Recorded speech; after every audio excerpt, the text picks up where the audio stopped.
so far away from me. I'm tired of making out on the telephone, 'cause it's so far away from me. It's so far away from me. It's so far I just can't see. It's so far away from me. You're so far away from me.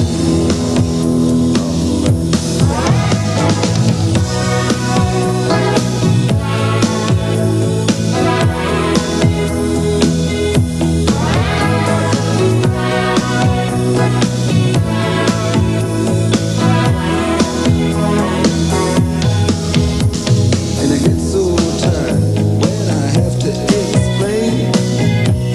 You're so far away from me. See, you've been in the sun and I've been in the rain, and you're so far away from me. You're so far away from me. You're so far I just can't see. You're so far away from me. You're so far away from me. Take it out.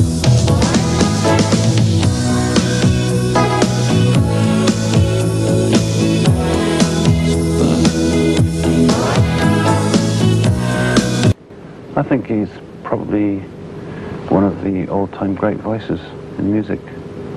You'd like to work with him?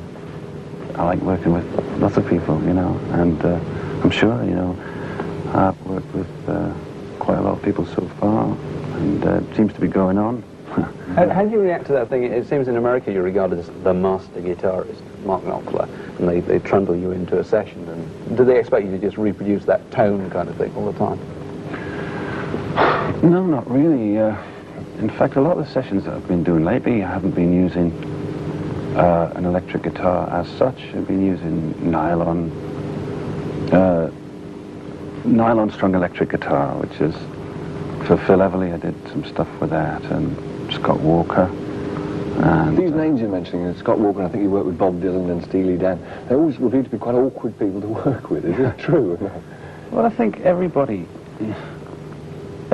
probably a bit awkward in their way, because music's probably like that, and a song is like that.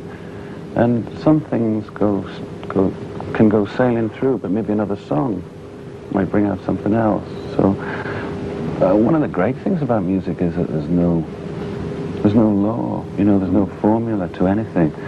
People even think that there's a formula to, or want to think that there's a formula to guitar playing or anything, or to maybe making a TV program, but probably no one time is quite the same, and it shouldn't be. There's a biography, an authorised biography out about your group, just simply called Dire Straits at the moment, and I was reading it recently. And looking back on the early days, there's all this sense of excitement of you sitting in the back of a car writing Sultans' Swing lyrics and things. In the back of a car? In the back of a car, I think he was. I don't know if that was true. That's what it's. No. It's the classic. Do you still have the same enthusiasm for playing live, which it seems to wear very quickly with a lot of people? Oh, yeah. I mean, if you didn't, then you wouldn't. But the money must be very tempting, mustn't it? Even for people who don't particularly feel like it. Well, that hasn't got anything to do with it at all as far as we're concerned, because we sell a lot of records. And in fact, playing live costs a packet, you know, because you've got, you know, you end up taking caterers and you have, you know, 17 trucks and crew buses and lighting rigs and, you know, PAs. So it cost, I think the last two have cost us about £10,000 probably a day just to play. This live album that you put out, Alchemy, live double LP, which is also, I understand, a video cassette and various other things. It seems to be a many-pronged assault on the market. This is all done on one night, is this correct?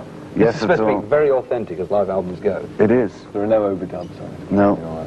It's even got, I had to put a little apology on for stage crackles. You get lightning buzzes off the, you know, like field effect from the guitar, and there's some pretty nasty greenies in there as well. So it's absolutely the thing, and we're very pleased that it worked out that way, because it was one night instead of recording 17 different performances. We actually recorded a few in Paris, but we didn't use any. I was playing them, and then when we got to London, it was a Saturday night, and I just put the cassette on of it.